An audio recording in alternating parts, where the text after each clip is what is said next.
کسی نے اپنے غلام سے کہا انت مثل الحر، تو آزاد جیسا ہے تو وہ آزاد نہیں ہوگا. کسی نے اپنے غلام سے کہا کہ تو آزاد جیسا ہے تو پھر وہ آزاد نہیں ہوگا. لأن مثل یستعمل للمشارکۃ فی بعض الاوصاف، کیونکہ لفظ مثل جو ہے بعض اوصاف میں شرکت کے لیے بولا جاتا ہے، جیسے کہ صورت میں تو مثلا غلام جیسا ہے، مطلب شکل صورت میں اس جیسا ہے، اخلاق میں اس جیسا ہے، بل کرم تو مختلف صورتوں میں مختلف صفات میں مشابہت کے لیے بولا جاتا ہے. فلا یو تک بالشک کی، اس کا یہ بھی معنی ہو سکتا ہے نا کہ تو آزاد جیسا ہے، مطلب جس تو آزاد ہے، اور یہ معنی بھی ہو سکتا ہے کہ تو شکل صورت میں اخلاق میں اس جیسا ہے. تو بارے میں شک ہو گیا کون سا معنی یہاں مراد ہے، اس لیے شک سے غلام آزاد نہیں ہوگا. اگر کہا کسی نے اپنے غلام سے تو آزاد کے مثل ہے تو آزاد نہیں ہوگا. فإن قال ما أنت إلا حر أوتيك علیہ، کسی نے کہا کہ نہیں ہے تو مگر آزاد، تو یہ آزاد ہو جائے گا غلام، کیونکہ یہاں اس نے تاکید کے ساتھ بولا لأن الاستثناء من النفی اثبات، کیونکہ نفی کے بعد استثناء جو ہوتا ہے یہ کس لیے آتا ہے، اس بات کے لیے تو نہیں ہے مگر آزاد، مطلب کہ تو آزاد ہے. اسی طرح اذا ملک الرجل زارہ بالمحرم اوتیک علیہ، جب بندہ کسی اپنے ذی رحم محرم کا غلام کا مالک بنے گا، ذی رحم محرم کا جو کسی کا غلام تھا اس کو خرید لیا کسی نے، اس کا مالک بن گیا تو وہ آزاد ہو جائے گا. کسی نے اپنے ذی رحم محرم کو خرید لیا تو اور اس کا مالک بن گیا تو آزاد ہو جائے گا.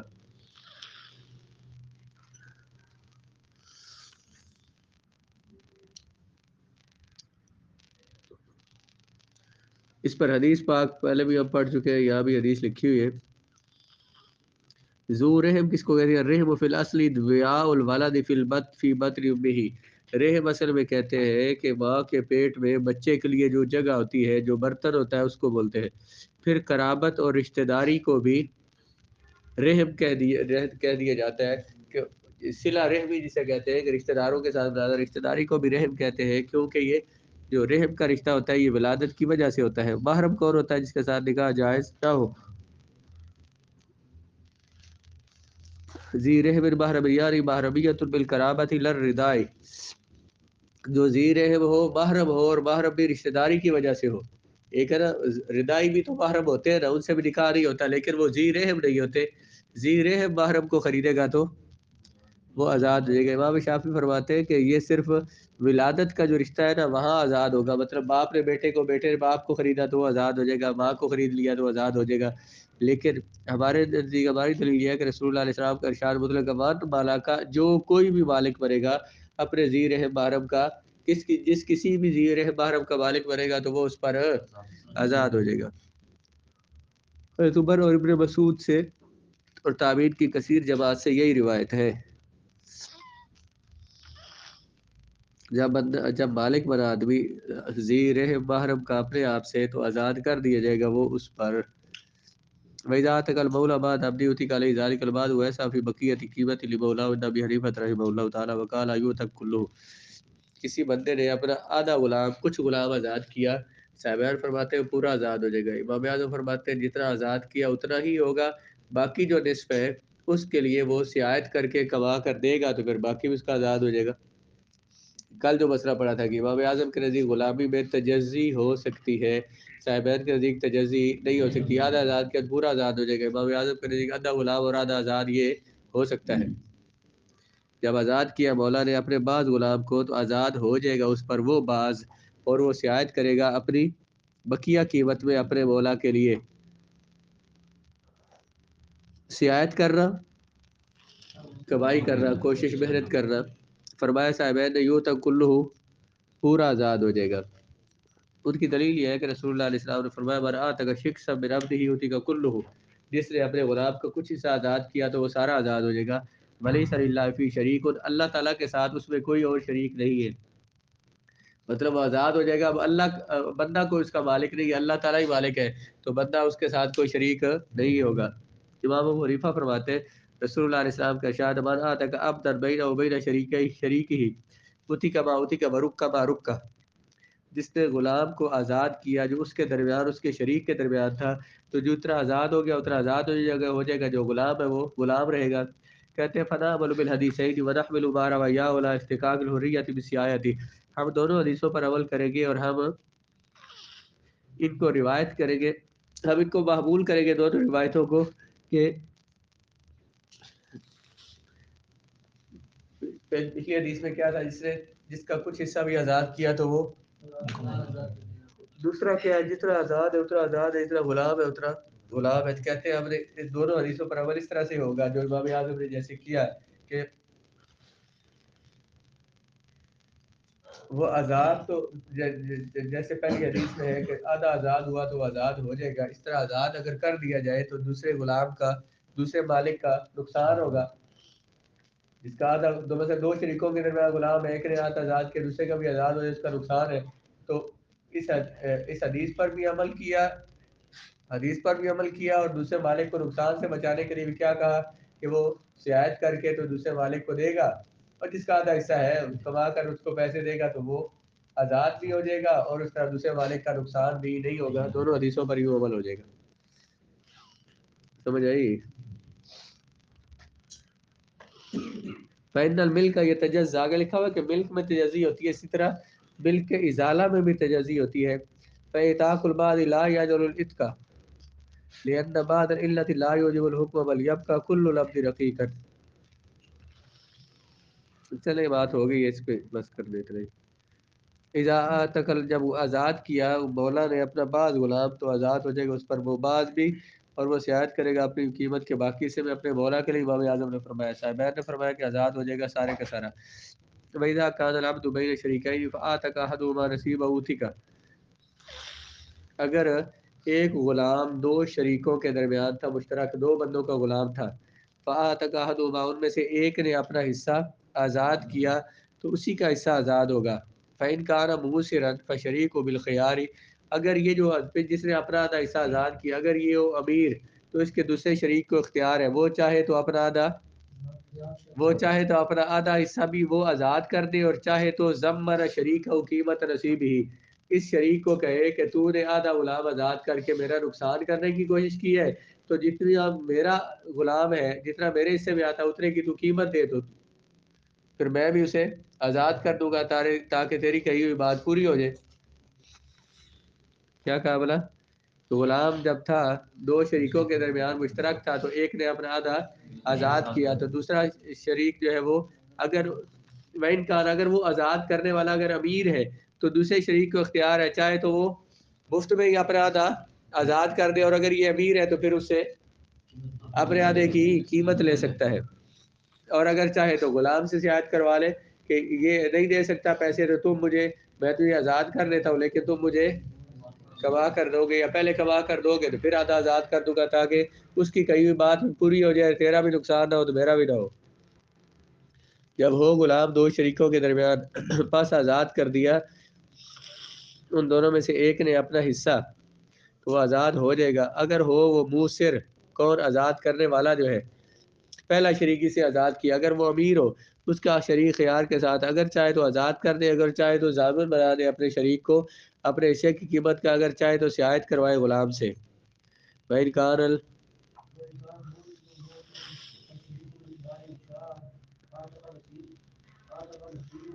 نصیبہ،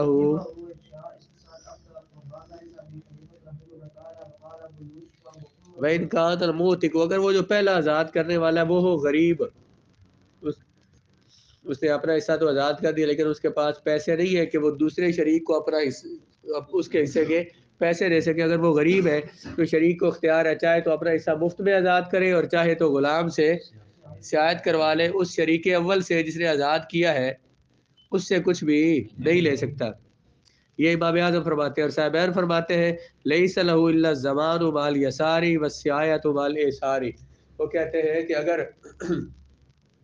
تو پہلا آزاد کرنے والا ہے امیر، تو پھر جو دوسرا ہے جس کا دوسرا حصہ ہے وہ کیا کرے، وہ اس سے زمان لے، بھئی تو نے آزاد کیا ہے غلام، آدھا اپنے حصے کو آزاد کیا تو میرا تو نقصان کروا رہے، اس لیے آدھے جو میرا جتنا حصہ بنتا ہے اس کی قیمت تو مجھے دے، اور اگر وہ پہلا شریک جو ہے وہ ہے غریب تو غلام سے سیاحت کروائی جائے گی.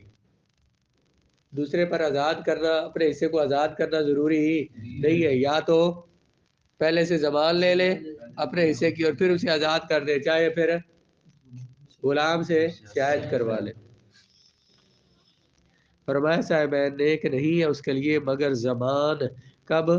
مال یساری، جب وہ موتق امیر ہو، موتق امیر ہونے کے ساتھ، اور سیاحت مال یساری، موتق کے غریب ہونے کے ساتھ. آگے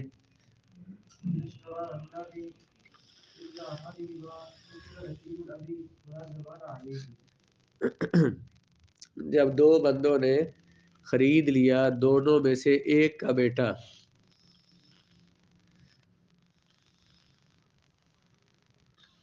دونوں خرید لیا مطلب دو بندے شریک ہیں، اکٹھا مل کے کاروبار کرتے ہیں، انہوں نے ایک غلام خریدا جو ان دونوں میں سے ایک کا بیٹا تھا، تو جس کا وہ جو باپ ہے نا، باپ کے حصے کا غلام آزاد ہو جائے گا، ولا زمان علیہ، اور اس پر کوئی زمان لازم نہیں ہوگی.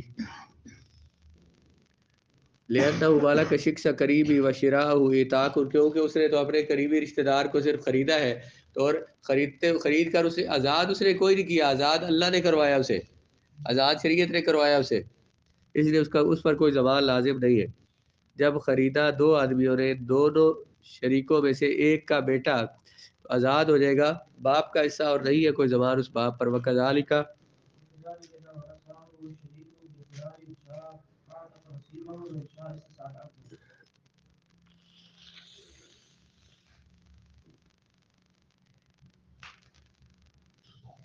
ایک غلام تھا، دو بندوں کو وراثت میں ملا، اور وہ ان میں سے ایک کسی ایک کا زیر محرم ہے، تو ایک کا جس کا رشتہ دار ہے اس پر تو وہ آزاد ہو جائے گا، اور دوسرے شریک کو اختیار ہے اگر چاہے تو اپنا حصہ آزاد کر دے اور چاہے اس غلام سے سیاحت کروا لے. آگے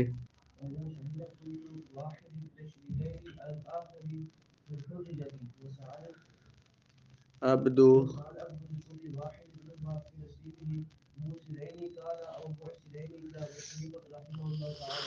وقال اذا کان،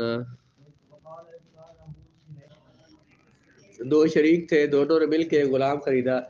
اب ان میں سے ایک شریک کہتا ہے دوسرے کو کہ تو نے اپنا حصہ آزاد کر دیا ہے اور ان گواہوں کے موجودگی میں کیا، میرے پاس دو گواہ ہے. دوسرا شریک کہتا ہے تو نے اپنا حصہ آزاد کر دیا ہے. تو غلام جو ہے نا، یہ اگر وہ دونوں امیر ہو یا دونوں غریب ہو، جیسے مرضی ہو، امام اعظم فرماتے ہیں کہ وہ دونوں کے لیے سیاحت کرے گا، اپنی قیمت جتنی اس کی بنتی ہے وہ کمائے گا اور وہ دونوں کو دے دے گا. اور صاحبین فرماتے ہیں کہ اگر وہ دونوں امیر ہو تو سیاحت نہیں کرے گا، اگر دونوں غریب ہو تو دونوں کے لیے سیاحت کرے گا. دونوں غریب ہے تو دونوں امیر ہے تو دونوں کے لیے سیاحت نہیں کرے گا. تو امام اعظم نے کیا فرمایا کہ وہ جیسے بھی ہو دیے ان کے لیے کیا کرے گا، سیاحت ہی کرے گا، امیر ہو یا غریب ہو. جب گواہی دی دو شریکوں میں سے ہر ایک نے دوسرے پر آزادی کی، سیاحت کرے گا غلام دونوں میں سے ہر ایک کے لیے اپنے حصے میں، چاہے موسر امیر ہو وہ دونوں یا غریب ہو. امام اعظم کے نزدیک فرمایا صاحبین نے جب ہو وہ دونوں امیر تو نہیں ہے سیاحت، اور جب ہو وہ دونوں غریب تو سال ہوگا وہ دونوں کے لیے سیاحت کرے گا. اور اگر ان میں سے ایک ہو امیر اور دوسرا ہو معسر غریب ہو تو موسر کے لیے سیاحت کرے گا اور معسر کے لیے نہیں کرے گا. موسر امیر کے لیے سیاحت کرے گا اور غریب کے لیے نہیں کرے گا. امیر نے اسے آزاد کیا ہے نا، تو نقصان کس کا ہو رہا ہے؟ دوسرے شریک کا جو کہ غریب ہے. جب امیر نے آزاد کیا ہے تو وہ سیاحت کر کے اس غریب کو دے گا. اگر غریب نے آزاد کیا ہے تو اس نے کس کے لیے سیاحت کرنی تھی؟ امیر کے لیے. دوسرا جو شریک ہے اس کے لیے سیاحت نہیں کرے گا. سمجھ آئی کوئی؟ تو پٹھا سمجھ آیا تھوڑا جا. آہو ومن تقابط لوجه اللہ تعالی وللشیطان وللسراب یؤتی کا، کسی نے غلام کو اللہ کے لیے آزاد کیا یا شیطان کے لیے آزاد کیا، بت کے لیے آزاد کیا، غلام آزاد ہو جائے گا. اسے کہا کہ میں نے اللہ کے لیے آزاد کیا پھر بھی آزاد ہو جائے گا، کہا بتوں کے لیے کیا پھر بھی آزاد ہو جائے گا، کیونکہ رسول اللہ علیہ السلام نے فرمایا ثلاث جد نجد بہادر نجد.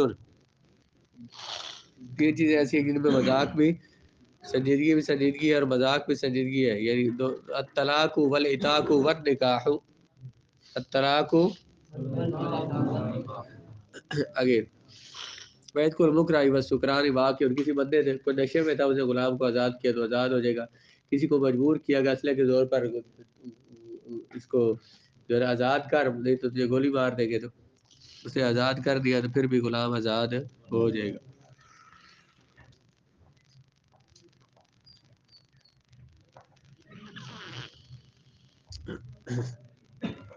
جب نسبت کی آزادی کی, جب وید کل بکرہ مجبور کے بندے کا آزاد کرنا اور نشئی کا کی آزادی جو ہے واقعہ ہو جاتی ہے. آگے کسی نے آزادی کی نسبت ملک کی طرف کی یا شرط کی طرف کی تو یہ صحیح ہے جیسے کہ طلاق میں صحیح ہے. یعنی کہ اگر کسی نے کہا کہ اگر میں تیرا مالک بنوں تو تو آزاد ہے, تو جب اس غلام کو خرید کے اس کا مالک بن گیا تو وہ آزاد ہو جائے گا. اگر اسے کوئی شرط لگائی اگر تو اس گھر میں داخل ہوا تو آزاد ہے, تو گھر میں داخل ہوگا تو آزاد ہو جائے گا. خرج عبد الحربی کا اگر کسی حربی کافر کا غلام کوئی مسلمان ہو کر ہمارے ملک میں آ جائے گا تو خود بخود آزاد ہو جائے گا. عربی کافروں کا غلام ہمارے ملک میں آئے گا مسلمان ہو کر تو آزاد ہو جائے گا. اس پر دلیل رسول اللہ علیہ السلام کا ارشاد طائف کے غلاموں کے بارے میں, جب حضور کے بعد مسلمان ہو گئے حضور نے کیا فرمایا, ہم اتقاء اللہ, وہ اللہ کی آزاد کیے ہوئے ہیں. اور اس کی وجہ یہ بھی ہے لأنه ورث نفسه وهو مسلم ولا اشتراك على المسلم ابتداء, کیونکہ وہ مسلمانوں کی حفظ اور حفاظت میں تب آیا ہے جب وہ مسلمان تھا. تو مسلمان کو ابتدائی طور پر کسی کو غلام نہیں بنایا جا سکتا, اس سے پہلے وہ کافر تھا لیکن اب وہ مسلمان تھا, جب مسلمانوں کے قبضے میں سے کوئی غلام نہیں بنا سکتا. وجہ تھا کہ جاریۃ حامل اتی کا حمل ہوا, کسی نے لونڈی جو حاملہ تھی اسے آزاد کیا تو وہ لونڈی بھی آزاد ہو جائے گی, اس کے پیٹ میں بچہ بھی جو ہے وہ بھی, جب تک وہ جب آزاد کیا تو اس وقت بچہ اس کے جسم کا حصہ تھا, اس لیے بچہ بھی آزاد ہو جائے گا. اوتی کا الحمل خاصا اوتی کا ولا بھی ہوتا ہے. اگر یہ کہا کہ اس کے پیٹ میں جو بچہ ہے وہ تو آزاد ہے, ماں آزاد نہیں ہے, پھر وہ بچہ آزاد ہوگا ماں آزاد نہیں ہوگی. فإذا تكابت ولا مال فادل العبد فقابل العبد اوتی کا, اگر کسی نے غلام کی شرط مال کی شرط پر غلام کو آزاد کیا اور غلام نے شرط قبول کر لی تو وہ آزاد ہو جائے گا. میں تجھے آزاد کرتا ہوں, شرط یہ ہے کہ تو بعد میں مجھے کما کر دے گا. آزاد کرتا ہوں لیکن بعد میں کما کر دے گا تو آزاد ہو جائے گا, اور اس پر وہ پیسے دینا اس پر لازم ہو جائے گا. پھر قابل اسار حرر و لازم المال, کہ اس سے قبول کر لیا تو آزاد ہو جائے گا اور اس پر مال لازم ہو جائے گا. کسی نے کہا ادیت الی الف فحر, اگر تو مجھے 1000 روپیہ دے تو تو آزاد ہے, تو یہ بات کرنا صحیح ہے, اور اس پر وہ 1000 روپیہ لازم بھی ہو جائے گا. 1000 دے گا تو آزاد ہو جائے گا, اس پر 1000 لازم ہو جائے گا, اس نے مان لیا ٹھیک ہے میں دوں گا تو 1000 دے کے آزاد ہو جائے گا. اور یہ اب غلام نہیں بلکہ لازم المال, اس پر یہ کہا کیا تھا, اگر تو آزاد مجھے 1000 روپیہ دے گا تو آزاد ہے. تو یہ کہنا اس کا ٹھیک ہے, اور غلام پر مال لازم ہو جائے گا, لیکن وہ غلام معذور ہو جائے گا, خود بخود اقتضاء نفس کے ذریعے وہ تجارت کرے گا, کام کرے گا, اور کما کر تو مولا کو اپنے پیسے وہ دے گا. بالا, جب اس نے بال غلام مولا کو دے دیا, حاکم اسے مجبور کرے گا کہ اب یہ بال لے اور غلام کو آزاد کر. تو نے کیا کہا تھا اگر 1000 دے گا تو اب اسے کیا کہا جائے گا کہ تو 1000 اس سے لے اور اس کو آزاد کر دے. وولد الامۃ من مولاها حر, لونڈی کے بچے جو اپنے مولا سے ہوتے ہیں وہ آزاد ہوتے ہیں. اور لونڈی تھی, اس سے مولا نے بتی کی بچے پیدا ہوئے تو یہ اس کی ام ولد بن جائے گی, اور بچے اس کے لأنه مخلوق من ماء, کیونکہ اس آزاد مولا کے پانی سے پیدا کیے گئے ہیں, اس لیے وہ آزاد ہو جائے گے. وولدها من زوجها مملوک, اگر لونڈی